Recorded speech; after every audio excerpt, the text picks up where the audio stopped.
નમસ્કાર મિત્રો, સ્વાગત છે તમારું અચેન્જીયુ સ્ટડી પોઈન્ટ યુટ્યુબ ચેનલના એક નવા વિડીયોમાં. પોલીસ ભરતીના ઉમેદવારોને ટ્રેનિંગ આપવા અંગે ઓફિશિયલ પરિપત્ર જે છે જાહેર કરવામાં આવેલો છે.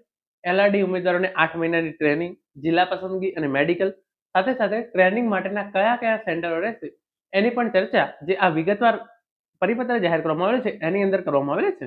તો આજના આ વિડીયોની અંદર આપણે એના વિશેની સંપૂર્ણ ચર્ચા જે છે એ કરવાના છીએ. જો તમે પોલીસ ભરતીની અંદર પાસ હોય અને ટ્રેનિંગની રાહ જોઈ રહ્યા હોય તો આ વિડીયો જે છે એ તમારા માટે જ છે. તો હવે શરૂ કરીએ આજનો વિડીયો. તો તમે જોઈ શકો છો એલઆરડીના ઉમેદવારોને 8 મહિનાની તાલીમ, ટ્રેનિંગ માટેના સેન્ટરો, સંપૂર્ણ ચર્ચા જે છે આપણે આજના આ વિડીયોની અંદર કરવાના છીએ. સૌપ્રથમ તમે અહીંયા જોઈ શકો છો જાહેર ખબર લખી છે. ગુજરાત પોલીસમાં નવા ભરતી થયેલ લોકરક્ષક સંઘના તાલીમાર્થીઓની 8 માસની પાયાની તાલીમ ટૂંક સમયમાં શરૂ કરવામાં આવનાર છે.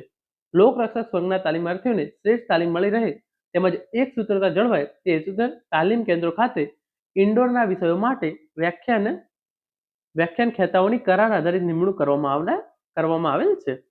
લોકરક્ષક તાલીમાર્થીઓને નીચે જણાવેલ તાલીમ કેન્દ્રો પર પાયાની તાલીમ જે છે એ શરૂ કરવામાં આવશે. તો સૌપ્રથમ જે કચ્છ સૌરાષ્ટ્રના તાલીમ કેન્દ્રો કયા છે તમે એ જોઈ લો. તો એની અંદર પહેલું છે પોલીસ તાલીમ મહાવિદ્યાલય જુનાગઢ, રાજ્ય અનામત પોલીસ તાલીમ કેન્દ્ર ચોકી સોરઠ, રાજકોટ શહેર, ભાવનગર, અમરેલી, બોટાદ, જુનાગઢ, મોરબી, રાજકોટ ગ્રામ્ય, જામનગર, સુરેન્દ્રનગર, પશ્ચિમ કચ્છ ભુજ, પૂર્વ કચ્છ ગાંધીધામ, આરઅપુ રાજ્ય અનામત પોલીસ દળ જૂથ 8 ગોંડલ, રાજ્ય અનામત પોલીસ દળ જૂથ 13 રાજકોટ, રાજ્ય અનામત પોલીસ દળ જૂથ 16 ભચાઉ કચ્છ અને રાજ્ય અનામત પોલીસ દળ જૂથ 17 ચેલા જામનગર. તો જે કચ્છ અને સૌરાષ્ટ્રના તાલીમાર્થી જે છે એ આ 17 કેન્દ્રો પર લોકરક્ષકની તાલીમ જે છે એ કરવામાં આવશે. એના પછી જે મધ્ય ગુજરાતના તાલીમ કેન્દ્રો છે તમે એ જોઈ લો.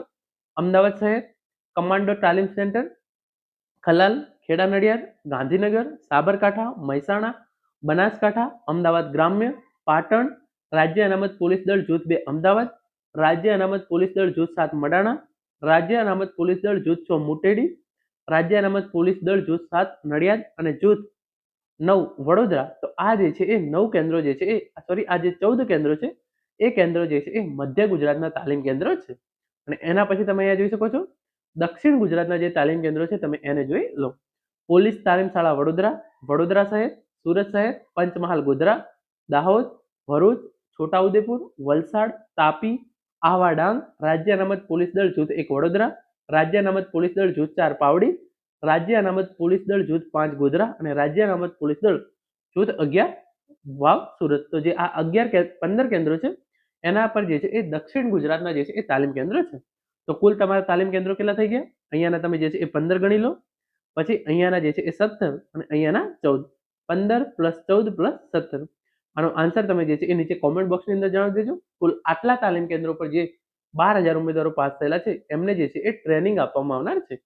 હવે સૌપ્રથમ તમારે જે છે એ 2 થી 3 દિવસની અંદર જિલ્લા ફાળવણી જે છે કરી દેવામાં આવશે. જે જેલ સિપાહીના ઉમેદવારો છે એમની જે છે એ જિલ્લા ફાળવણી છે એ ઓલરેડી થઈ ગઈ છે. હથિયારી, બિન હથિયારી અને એસઆરપીએફ માટે 2 થી 3 દિવસની અંદર જે છે એ જિલ્લા ફાળવણી થઈ જશે. પછી તમારું જે જિલ્લાની અંદર તમારી જે છે એ ફાળવણી થશે એ જિલ્લાની અંદર તમારું જે છે એ મેડિકલ કરવામાં આવશે અને અંતમાં તમારી જે છે એ ટ્રેનિંગ જે છે એ શરૂ કરવામાં આવશે. આ તમામ કેન્દ્રો પર જે છે એ ટ્રેનિંગની જે છે એ શરૂઆત કરવામાં આવશે. તમને જે ટ્રેનિંગ આપવામાં આવશે એની જે છે એ 8 માસ માટે કરાર આધારિત ભરતી કરવામાં આવશે અને એમને જે છે એ 40,000 પગાર આપવામાં આવશે. એના વિશેનો જે છે એ આ ઓફિશિયલ પત્ર પોલીસ મહાનિર્દેશક ગુજરાત રાજ્ય ગાંધીનગર નિર્જા ગોટરુ મેડમ દ્વારા જે છે એ બહાર પાડવામાં આવેલ છે. તો મિત્રો આ હતો આજનો વિડીયો જેની અંદર આપણે પોલીસ ભરતીના ઉમેદવારોની ટ્રેનિંગ કયા કયા સેન્ટરો પર આપવામાં આવશે જેના વિશેની ઓફિશિયલ માહિતી પરિપત્ર દ્વારા જે છે એ મેળવી છે. આશા રાખું છું આજનો આ વિડીયો જે છે તમને ચોક્કસથી ઉપયોગી થશે. Thank you so much for watching.